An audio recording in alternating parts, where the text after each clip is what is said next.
പൊടി കൊണ്ട് നല്ല ടേസ്റ്റുള്ള ഉപ്മാവ് ഉണ്ടാക്കുന്നതെങ്കിൽ നോക്കാം. സാധാരണ നമ്മൾ നുറുക്ക് ഗോതമ്പ് അല്ലെങ്കിൽ റവയൊക്കെ വെച്ചിട്ടുള്ള സാധാരണ ഉപ്മാവ് ഉണ്ടാക്കാറുള്ളത്. പക്ഷെ ഇതേപോലെ ഗോതമ്പ് പൊടി കൊണ്ട് ഉപ്മാവ് ഉണ്ടാക്കിയിട്ടുണ്ടെങ്കിൽ കഴിക്കാൻ വേണ്ടിയിട്ട് നല്ല ടേസ്റ്റാണ്. ഇല്ലെങ്കിൽ നമ്മൾ തക്കാളിയും പിന്നെ തേങ്ങയൊക്കെ ചേർത്തിട്ട് ഒരു മസാലയൊക്കെ ഉണ്ടാക്കിയിട്ടാണ് ഈ ഉപ്മാവ് റെഡിയാക്കിയിട്ട് എടുക്കുന്നത്. ഈ ഉപ്മാവ് നല്ല സോഫ്റ്റ് ആയിട്ടിരിക്കും. പിന്നെ ഇത് കഴിക്കാൻ വേണ്ടിയിട്ട് വേറെ പ്രത്യേകിച്ച് കറിയുടെ ഒന്നിന്റെ ആവശ്യമില്ല. അപ്പൊ എന്റെ മനസ്സിൽ ഇങ്ങനെ ഒരു ഐഡിയ വന്നു കഴിയുമ്പോൾ ഞാനങ്ങനെ ട്രൈ ചെയ്ത് നോക്കി. അപ്പോൾ എനിക്ക് നല്ല ഇഷ്ടമായി എൻ്റെ ടേസ്റ്റ്. അപ്പോൾ നിങ്ങൾക്ക് എന്തായിരുന്നാലും നല്ല ഇഷ്ടമായിരിക്കും. അപ്പോൾ ഇതിന്റെ പേര് ഗോതമ്പ് കൊണ്ടുള്ള ഉപ്മാവെന്നാണ് ഞാൻ കൊടുത്തത്. നിങ്ങൾക്ക് ഇഷ്ടമുള്ള പേര് വിളിക്കാട്ടോ. പിന്നെ അതിന് പ്രത്യേകിച്ച് അങ്ങനെ ഒരു പേരൊന്നുമില്ല. അപ്പൊ നമുക്ക് നോക്കാം ഇതേനെ റെഡിയാക്കാന്ന്. ഇത് റെഡിയാക്കാൻ വേണ്ട സാധനങ്ങൾ എന്തൊക്കെയാന്ന് നോക്കാം. അപ്പൊ ഞാനിവിടെ 1 കപ്പ് ഗോതമ്പ് പൊടി എടുത്തിട്ടുണ്ട്. ഈ ഗോതമ്പ് പൊടി നമ്മൾ സാധാരണ ചപ്പാത്തിക്കൊക്കെ കുഴച്ചിട്ട് എടുക്കില്ലേ, അതേപോലെ കുഴച്ചിട്ട് എടുക്കുക. അങ്ങനെ കുഴച്ചെടുക്കുന്ന സമയത്ത് ആ പൊടിയിലേക്ക് ചേർക്കാൻ വേണ്ടിയിട്ട് ഞാൻ കുറച്ച് ചെറിയ ജീരകം എടുത്തിട്ടുണ്ട്, കുറച്ച് കുരുമുളക് ക്രഷ് ചെയ്ത് എടുത്തിട്ടുണ്ട്. ഇത് രണ്ടും നമ്മുടെ ടേസ്റ്റിനനുസരിച്ചിട്ട് പൊടിയിലേക്ക് ചേർത്തിട്ട് അല്ലെങ്കിൽ ആവശ്യത്തിന് വെള്ളവും ഉപ്പും കൂടി ചേർത്തിട്ട് ചപ്പാത്തിക്ക് കുഴച്ചിട്ട് എടുക്കണ പോലെ കുഴച്ചിട്ട് എടുക്കുക. മസാല താളിക്കാൻ വേണ്ടിയിട്ട് വേണ്ട സാധനങ്ങൾ എന്തൊക്കെയാണ് നോക്കാം. അപ്പോൾ ഞാനിവിടെ ഒരു മീഡിയം സവോള നല്ല പൊടിയായിട്ട് കട്ട് ചെയ്തിട്ട് എടുത്തിട്ടുണ്ട്. പിന്നെ പച്ചമുളക് അത് നിങ്ങളുടെ എരിവിനനുസരിച്ചിട്ട് ചേർക്കുക. പിന്നെ കറിവേപ്പില വേണം. പിന്നെ ഇതിലേക്ക് നിങ്ങൾക്ക് ഇഷ്ടമുള്ള വെജിറ്റബിൾസ് ഒക്കെ ചേർക്കാം കേട്ടോ. ഞാനിവിടെ ക്യാരറ്റ് എടുത്തിട്ടുണ്ട്. ക്യാരറ്റ് ഞാനിവിടെ നല്ല പൊടിയായിട്ട് കട്ട് ചെയ്തിട്ട് എടുത്തിട്ടുണ്ട്. ഇതിനൊന്നും നമുക്ക് അതിനെ കറക്റ്റായിട്ട് അളവില്ല. നമ്മുടെ ടേസ്റ്റിനനുസരിച്ചിട്ട് നമുക്ക് ഇഷ്ടമുള്ള വെജിറ്റബിൾസ് ഒക്കെ ചേർത്ത് കൊടുക്കാം. പിന്നെ ഞാൻ ഇതിലേക്ക് തക്കാളിയും ചേർക്കുന്നുണ്ട്. തക്കാളിയും കൂടി ചേർക്കണം കേട്ടോ, അപ്പോഴായിരിക്കും നല്ല ടേസ്റ്റ് ഉണ്ടാവുക. അപ്പോൾ നല്ല ഈ തക്കാളിയുടെ ചെറുതായിട്ടുള്ള പുളിയൊക്കെയും ആ ഗോതമ്പ് നമ്മൾ വേവിച്ചെടുത്തിട്ടുണ്ടല്ലോ അത് കുരുന്ന് കട്ട് ചെയ്തിട്ടാണ് ചേർക്കുന്നത്. അതിൻ്റെ ഉള്ളിലേക്ക് ഇത് പിടിക്കുമ്പോൾ നല്ല ടേസ്റ്റാണ്. അപ്പോൾ തക്കാളി എടുത്തിട്ടുണ്ട്. പിന്നെ ഞാനിവിടെ കുറച്ച് പാലക്കിൻ്റെ ഇല എടുത്തിട്ടുണ്ട്. പാലക്കിൻ്റെ ഇല അല്ലെങ്കിൽ ചീരയുടെ ഇല അല്ലെങ്കിൽ മുരിങ്ങയുടെ ഇല എന്തിൻ്റെ ഇലയൊക്കെ ആയിരുന്നാലും കുഴപ്പമില്ല. അപ്പോൾ പെട്ടെന്ന് വേവണ വെജിറ്റബിൾസ് ഇപ്പോൾ ക്യാബേജ് വേണമെന്ന് വെച്ചിട്ടുണ്ടെങ്കിൽ ക്യാബേജ് ചേർക്കുക, നല്ല പൊടിയായിട്ട് കട്ട് ചെയ്തിട്ട് ചേർക്കാം. അത് നമ്മുടെ ഇഷ്ടത്തിനനുസരിച്ചിട്ട് വെജിറ്റബിൾസ് നമുക്ക് ഇതിനകത്ത് മാറ്റങ്ങളൊക്കെ വരുത്താം കേട്ടോ. ഇപ്പോൾ ബീൻസ് വേണമെന്ന് വെച്ചിട്ടുണ്ടെങ്കിൽ ബീൻസ് നല്ല പൊടിയായിട്ട് കട്ട് ചെയ്തിട്ട് ചേർക്കുക. എല്ലാവരും കുറേശ്ശെ നമ്മുടെ ടേസ്റ്റിനനുസരിച്ചിട്ട് ചേർക്കുക. ഇതേപോലെ എന്തെങ്കിലും ടൈപ്പ് ഇലയും കൂടിയും ചേർത്തോ, അപ്പോൾ നല്ലതായിരിക്കും. പിന്നെ ഇതിലേക്ക് മസാലപ്പൊടികളായിട്ട് മഞ്ഞൾപ്പൊടിയും വേണം, മുളക് പൊടിയും വേണം. പിന്നെ ഈ ചെറിയ ജീരകവും പിന്നെ നമ്മൾ കുരുമുളകും പൊടി മിക്സ് ചെയ്യുമ്പോഴും ചേർക്കുന്നുണ്ട്.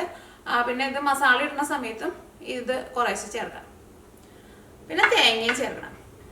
അപ്പം ഞാനിവിടെ ഇത്രയ്ക്ക് തേങ്ങ എടുത്തിട്ടുണ്ട്. ഞാനിവിടെ ഒരു തേങ്ങയുടെ പകുതിയാണ് എടുത്തേക്കുന്നത്. അപ്പോൾ ഇത്രയ്ക്ക് സാധനങ്ങളാണ് ഇത് റെഡിയാക്കാൻ വേണ്ടിയിട്ട് വേണ്ടത്. അപ്പോൾ ഫസ്റ്റ് നമുക്ക് ഈ പൊടി ചപ്പാത്തിക്ക് കുഴച്ചെടുക്കുന്ന പോലെ കുഴച്ചിട്ട് എടുക്കുക. അപ്പോൾ അതിന് വേണ്ടിയിട്ട് ഒരു ബൗൾ എടുക്കുക. ഇതിലേക്ക് പൊടി ചേർക്കുക. ഇപ്പം ഞാനിപ്പോൾ മെഷറിംഗ് കപ്പിലാണ് എടുത്തേക്കുന്നത്. ഇതിനാണ് മെഷറിംഗ് കപ്പ് ഒന്നും വേണമെന്ന് നിർബന്ധമില്ല കേട്ടോ. എന്നാലും നമുക്കൊരു ഏകദേശം അളവ് അറിയണമെന്ന് വെച്ചിട്ടുണ്ടെങ്കിൽ നിങ്ങൾ ചായ കുടിക്കുന്ന ഗ്ലാസ്സിൽ ഒരു ഗ്ലാസ് എടുത്താൽ മതി. ഇതിലേക്ക് ഒരു 2 നുള്ളി ചെറിയ ജീരകം ചേർക്കാം. ഒരു 1/4 ടീസ്പൂൺ കുരുമുളകും ചേർക്കാം. ഞാനിവിടെ കുരുമുളക് നന്നായിട്ട് പൊടിഞ്ഞിട്ടില്ല, ചെറുതായിട്ടൊന്ന് ചതച്ച പോലെയാണ് എടുത്തേക്കുന്നത്. അപ്പോൾ നിങ്ങൾക്ക് പൊടി വേണമെന്നുണ്ടെങ്കിൽ പൊടി ചേർക്കാം, അത് കുഴപ്പമില്ല കേട്ടോ. ഇതിലേക്ക് ആവശ്യത്തിന് ഉപ്പ് ചേർക്കാം.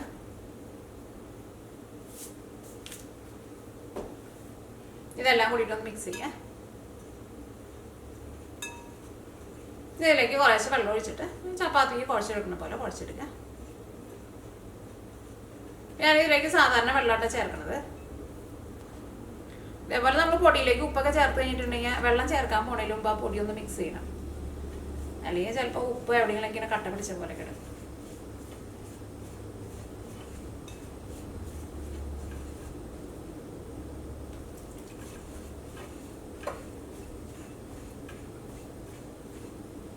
ഇത് ശരിക്കുള്ള ഗോതമ്പ് പൊടി കേട്ടോ. ഞങ്ങൾക്ക് ഇവിടെ ഒരു അമേരിക്കൻ കടയിൽ നിന്ന് വാങ്ങാൻ വേണ്ടിയിട്ട് കിട്ടും. ഇന്ത്യൻ കടയിൽ നിന്നൊക്കെ മിക്കപ്പോഴും ആട്ടാന്നൊക്കെ പറഞ്ഞിട്ട് നമുക്ക് കിട്ടുമ്പോൾ അത് ശരിക്കുള്ള ഗോതമ്പ് പൊടി ആയിരിക്കില്ല. ഇത് മൈദയും കൂടിയിട്ട് മിക്സ് ചെയ്തിട്ടുണ്ട്. ഈ പൊടിക്ക് ഭയങ്കര കട്ടിയാണ്. പൊടിയുടെ കളറായിരുന്നാലും ഒരു ഡാർക്ക് ബ്രൗൺ കളറാണ്.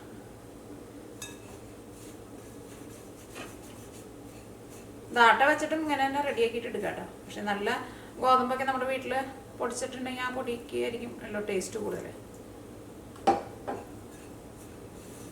പക്ഷെ ചപ്പാത്തിക്ക് ഉണ്ടാക്കുമ്പോൾ കുഴച്ചെടുക്കാൻ വേണ്ടിയിട്ട് അങ്ങനത്തെ പൊടി കുറച്ച് പാടായിരിക്കും, കുറച്ച് ഹാർഡായിട്ടിരിക്കുന്നു മാത്രം. പക്ഷെ ചപ്പാത്തിക്ക് ഉണ്ടാക്കി കഴിയുമ്പോൾ കഴിക്കാൻ വേണ്ടിയിട്ട് ശരിക്കുള്ള ഒറിജിനൽ പൊടിക്കായിരിക്കും ടേസ്റ്റ് കൂടുതൽ.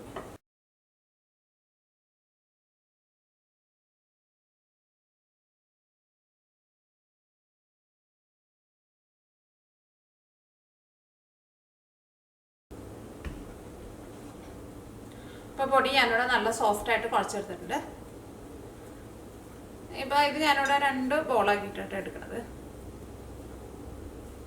ഇത് നമ്മൾ ഈ ആവിയിൽ വേവിച്ചിട്ട് എടുക്കും. ഇതേപോലെ ഞാനിങ്ങനെ ഒന്ന് നീളത്തിലാക്കിയിട്ടാണ് വേവിക്കുന്നത്. നമുക്ക് കട്ട് ചെയ്തിട്ട് എടുക്കാനായിരുന്നാലും കുറച്ചും കൂടി എളുപ്പമായി.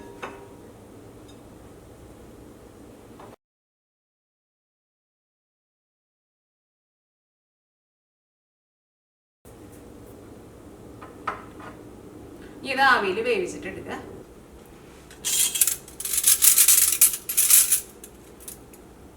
ഇത് ആവിയിൽ വേവിച്ചെടുക്കാൻ വേണ്ടിയിട്ട് ഞാനിവിടെ കുക്കറിൽ കുറച്ച് വെള്ളം ഒഴിച്ചിട്ടുണ്ട്. നിങ്ങൾ സാധാരണ എന്തിലാണ് ആവിയിൽ വേവിച്ചെടുക്കാന്ന് വെച്ചിട്ടുണ്ടെങ്കിൽ അതിനകത്ത് വെച്ചിട്ട് വേവിച്ചിട്ട് എടുക്കുക. ഇഡ്ഡലി പാത്രത്തിലാന്ന് വെച്ചിട്ടുണ്ടെങ്കിൽ ഇഡ്ഡലി തട്ടിൽ വെച്ചിട്ട് വേവിച്ചിട്ട് എടുക്കുക. ഞാനിവിടെ ഇതേപോലത്തെ ഒരു തട്ട് വെച്ചിട്ടാണ് ഇത് ആവിയിൽ വേവിക്കാൻ വേണ്ടിയിട്ട് പോണത്. എങ്ങനെ ആയിരുന്നാലും കുഴപ്പമില്ല. അല്ലെങ്കിൽ അപ്പോൾ ഇതേപോലെ തന്നെ വേറൊരു പാത്രത്തിൽ വെള്ളം വെച്ചിട്ട് അതിൻ്റെ മുകളിൽ വേറെ എന്തെങ്കിലും ഒരു തട്ട് വെച്ചിട്ട് അതിനകത്ത് വെച്ചിട്ട് ആവിയിൽ വേവിച്ചെടുത്താലും മതി. നമ്മൾ സാധാരണ ഇഡ്ഡലിക്ക് ഉണ്ടാക്കുമ്പോൾ എങ്ങനെ വേവിച്ചെടുക്കാന്ന് വെച്ചിട്ടുണ്ടെങ്കിൽ അങ്ങനെ. ഈ കുക്കർ അടച്ച് വയ്ക്കാം. കുക്കറിൽ ഒരു 2 വിസിൽ വന്നു കഴിഞ്ഞപ്പോൾ തീ ഓഫ് ചെയ്യാം.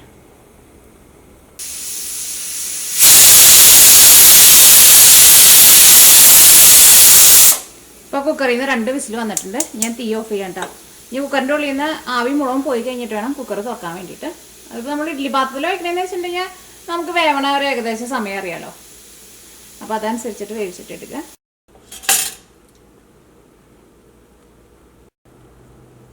ഇത് നല്ല കനം കുറച്ചിട്ട് നല്ല ചെറിയ ചെറിയ പീസായിട്ട് കുരുകുരുന്ന് കട്ട് ചെയ്തിട്ട് എടുക്കണം.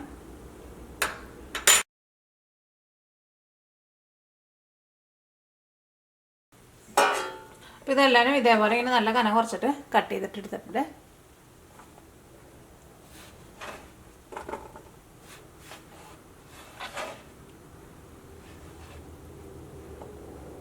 ഇതിലേക്കുള്ള മസാല ഉണ്ടാക്കാം. ഇതിലേക്കുള്ള മസാല ഉണ്ടാക്കാൻ വേണ്ടിയിട്ട് ഒരു പാൻ വെച്ചിട്ട് ചൂടാക്കാം. ഇതിലേക്ക് ആവശ്യത്തിന് ഓയിൽ ചേർക്കാം. ഇപ്പോൾ ഓയിൽ നന്നായിട്ട് ചൂടായിട്ടുണ്ട്. ഇനി ഇതിലേക്ക് 1/2 ടീസ്പൂൺ കടുക് ചേർക്കാം. ഒരു നുള്ളി ചെറിയ ജീരകവും ചേർക്കാം. ഈ ജീരകത്തിൻ്റെ ടേസ്റ്റ് നിങ്ങൾക്ക് ഇഷ്ടമാണെന്നുണ്ടെങ്കിൽ മാത്രം ചേർത്താൽ മതി കേട്ടോ. ഇപ്പോൾ കടുക് പൊട്ടിയിട്ടുണ്ട്, ജീരകവും മുരിഞ്ഞിട്ടുണ്ട്. ഇതിലേക്ക് സവോള ചേർക്കാം. ജീരകം ചേർത്ത് പെട്ടെന്ന് നിങ്ങൾ സവോളയും കൊണ്ട് ചേർത്തോ, അല്ലെങ്കിൽ ജീരകം കരിഞ്ഞു പോകും. അപ്പോൾ സവോളയുടെ ഉള്ളിലുള്ള വെള്ളം കൊണ്ട് ജീരകം കൊണ്ട് കരിഞ്ഞു പോകില്ല. ഇതിലേക്ക് കറിവേപ്പില ചേർക്കാം.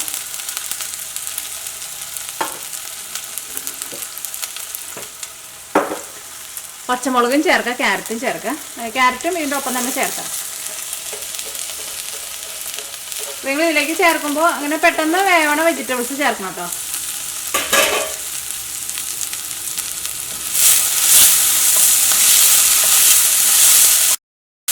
ഇത് മൂടിയൊക്കെ ഉണ്ടോ, തുറന്ന് വെച്ചിട്ട് തന്നെ അങ്ങനെ ഇളക്കി കൊടുത്താൽ മതി. അപ്പോൾ ക്യാരറ്റൊക്കെ എന്നിട്ട് നന്നായിട്ട് മുരിഞ്ഞ് വരും. പിന്നെ ക്യാരറ്റിനൊന്നും അങ്ങനെ വേവില്ലല്ലോ.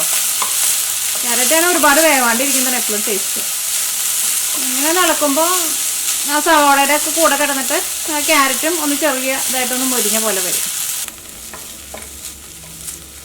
അപ്പോൾ സവോളയൊക്കെ ഒന്ന് വളർന്നിട്ടുണ്ട്. ക്യാരറ്റ് ആയിരുന്നാലും ഒന്ന് നന്നായിട്ടൊന്ന് സോഫ്റ്റായിട്ട് വന്നിട്ടുണ്ട്. ഈ മസാലപ്പൊടികൾ ചേർക്കാം. ഫസ്റ്റ് ഞാനിതിലേക്ക് മഞ്ഞൾപ്പൊടിയാണ് ചേർക്കുന്നത്. 1/2 ടീസ്പൂൺ മഞ്ഞൾപ്പൊടിയാണ് ചേർക്കുന്നത്. ഈ മഞ്ഞൾപ്പൊടി ഇതിനകത്ത് കിടന്നിട്ട് നന്നായിട്ട് മുരിയണം. അപ്പോൾ ഇതിനകത്ത് കുറച്ച് ഓയിൽ കുറവുണ്ട് കേട്ടോ. അപ്പോൾ ഞാൻ ഇതിലേക്ക് കുറച്ചും കൂടി ഓയിൽ ചേർക്കുന്നുണ്ട്. കാരണം ഇതിലേക്ക് നമുക്ക് ഇനി തക്കാളിയും ചേർക്കണമല്ലോ. അപ്പോൾ മഞ്ഞൾപ്പൊടി ഇതിനകത്ത് കിടന്നിട്ട് നന്നായിട്ട് മുരിഞ്ഞിട്ടുണ്ട്. ഇതിലേക്ക് മുളക് പൊടി ചേർക്കാം. മുളക് പൊടി ഞാനിതിലേക്ക് 1 ടീസ്പൂണാണ് ചേർക്കുന്നത്. അല്ലെങ്കിൽ മുളക് പൊടി നിങ്ങളുടെ എരിവിനനുസരിച്ചിട്ട് ചേർക്കാം. ഇതിലേക്ക് ആ കുരുമുളക് ക്രഷ് ചെയ്തുണ്ടല്ലോ, അത് കുറച്ചൊന്ന് ചേർക്കാം. ചതച്ചെടുത്തേക്ക് കുപ്പിയിൽ അടിക്കരുത്. പൊടി മാത്രമേ കുലിക്കിപ്പോൾ വീണുള്ളൂ. ടേസ്റ്റിനനുസരിച്ചിട്ട് കുറച്ച് ചേർത്ത് കൊടുക്കാം. അപ്പോൾ മസാലപ്പൊടികളെല്ലാം ഇതിനകത്ത് കിടന്നിട്ട് നന്നായിട്ട് പൊരിഞ്ഞിട്ടുണ്ട്. ഇതിലേക്ക് തക്കാളി ചേർക്കാം. ഇതിലേക്ക് നമുക്ക് പാലറ്റും ചേർക്കണം. ഇതിലേക്ക് ആവശ്യത്തിന് ഉപ്പ് ചേർക്കാം.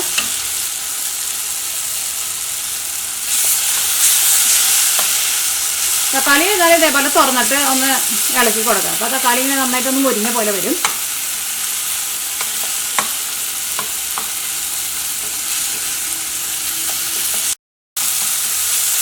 അപ്പോൾ തക്കാളിക്ക് ഒന്ന് വെന്ത് തുടങ്ങിയിട്ടുണ്ട്. ഇനി ഇതിലേക്ക് നമ്മൾ ആ കട്ട് ചെയ്ത് വെച്ചേക്കണ ഗോതമ്പുണ്ടല്ലോ അത് ചേർക്കാം. ഇത് നമ്മൾ കുഴച്ചിട്ട് എടുത്തപ്പോൾ ഇതിലേക്ക് നമ്മൾ ആവശ്യത്തിന് ഉപ്പ് ചേർത്തിട്ടുണ്ടായിരുന്നല്ലോ. ഇതെല്ലാം കൂടിയിട്ട് മിക്സൊക്കെ ചെയ്ത് കഴിഞ്ഞിട്ട് ടേസ്റ്റ് നോക്കിയിട്ട് അതനുസരിച്ച് നമുക്ക് ഉപ്പ് വേണമെന്നുണ്ടെങ്കിൽ ഉപ്പ് ചേർത്താൽ മതി. ഇതിലേക്ക് പാലക്കിൻ്റെ ഇല ചേർക്കാം. ഇതൊന്ന് കട്ട് ചെയ്തിട്ട് ചേർക്കാം. അതേപോലെ കത്രിക കൊണ്ട് ആ സമയമാകുമ്പോൾ ഒന്ന് കട്ട് ചെയ്തിട്ട് ഇട്ടാലും മതി. പിന്നെ ഇങ്ങനെ ഇലകൾ എന്തെങ്കിലുമൊക്കെ ചേർക്കുമ്പോൾ ഇതിനകത്തും ചെറുതായിട്ടൊരു വെള്ളത്തിൻ്റെ ഒരു നനവുണ്ടാവുമല്ലോ. അപ്പോൾ നിങ്ങൾ ഇലവർഗ്ഗങ്ങളൊന്നും ചേർക്കണില്ലാന്ന് വെച്ചിട്ടുണ്ടെങ്കിൽ കുറച്ച് വെള്ളം ഒന്ന് തെളിച്ചു കൊടുക്കണം.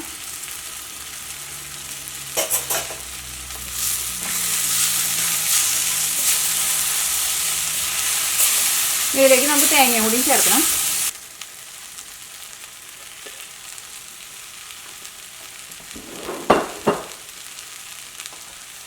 നല്ല മണം വരുന്നുണ്ട് കേട്ടോ. എന്നിട്ട് ഇത് നന്നായിട്ട് കുറച്ച് വയ്ക്കാം. ഈ ഗോതമ്പിൻ്റെ ഉള്ളിലേക്കൊക്കെ ഈ മസാലയൊക്കെ പെട്ടെന്ന് കൊണ്ട് പിടിക്കും. കാരണം ഗോതമ്പ് നല്ല സോഫ്റ്റ് ആയിട്ടാണല്ലോ ഇരിക്കുക. അപ്പോൾ തക്കാളിയുടെ പുളിയും ആ എരിവൊക്കെ കൂടിയിട്ട് ഇത് കൂടി കഴിക്കാൻ വേണ്ടിയിട്ട് ശരിക്കും നല്ല ടേസ്റ്റാണ്. ഇത് ഇനിയിപ്പോൾ കഴിക്കാൻ വേണ്ടിയിട്ട് വേറെ കറിയോ ഒന്നും ആവശ്യമില്ല. വെറുതെ സ്പൂൺ കൊണ്ടാണ് കോരി കഴിച്ചാൽ മതി. നല്ല ഇത് നന്നായിട്ട് കുറച്ചിട്ട് ഒരു 5 മിനിറ്റ് ഒന്ന് മൂടി വയ്ക്കാം. അടപ്പ് വെച്ചിട്ട് തന്നെ മൂടി. ഈ ചെറുതായിട്ട് കുറച്ചിട്ട് ഒരു 5 മിനിറ്റ് ഒന്ന് മൂടി വെച്ചിട്ടുണ്ടായിരുന്നു. അപ്പോൾ ഈ ഗോതമ്പിൻ്റെ ഉള്ളിലേക്ക് ഈ മസാലയ്ക്ക് നന്നായിട്ട് പിടിച്ചിട്ടുണ്ട്. ഈ തീ ഓഫ് ചെയ്യാം. അപ്പോൾ നമ്മുടെ വെറൈറ്റി ആയിട്ടുള്ള ഗോതമ്പ് കൊണ്ടുള്ള ഉപ്പുമാവ് റെഡി ആയിട്ടുണ്ട്. ഇത് കാണാൻ വേണ്ടിയിട്ട് നല്ല ഭംഗിയില്ലേ? അതേപോലെ തന്നെ കഴിക്കാനാണെന്നുണ്ടെങ്കിൽ ശരിക്കും നല്ല ടേസ്റ്റാണ്. കാരണം ഈ ഗോതമ്പിൻ്റെ ഉണ്ട നല്ല സോഫ്റ്റായിട്ടിരിക്കുമല്ലോ. അപ്പോൾ ഇതിൻ്റെ ഉള്ളിലേക്ക് ആ തേങ്ങയുടെ ടേസ്റ്റും പിന്നെ ആ തക്കാളിയുടെ പുളിയും പിന്നെ ഈ മസാലയുടെ എരിവും ഇതെല്ലാം കൂടിയിട്ട് ഇതിൻ്റെ ഉള്ളിലേക്ക് നന്നായിട്ട് പിടിച്ചിട്ടുണ്ട്. ഈ ഗോതമ്പിൻ്റെ ഈ ഉണ്ടയാണെന്ന് വെച്ചിട്ടുണ്ടെങ്കിൽ നല്ല സോഫ്റ്റായിട്ടാണ് ഇപ്പോഴും ഇരിക്കുന്നത്. ഇതെല്ലാം കൂടിയിട്ടാണ് മിക്സ് ചെയ്ത് കഴിക്കാൻ വേണ്ടിയിട്ട് നല്ല ടേസ്റ്റാണ്. ചൂടുണ്ട്.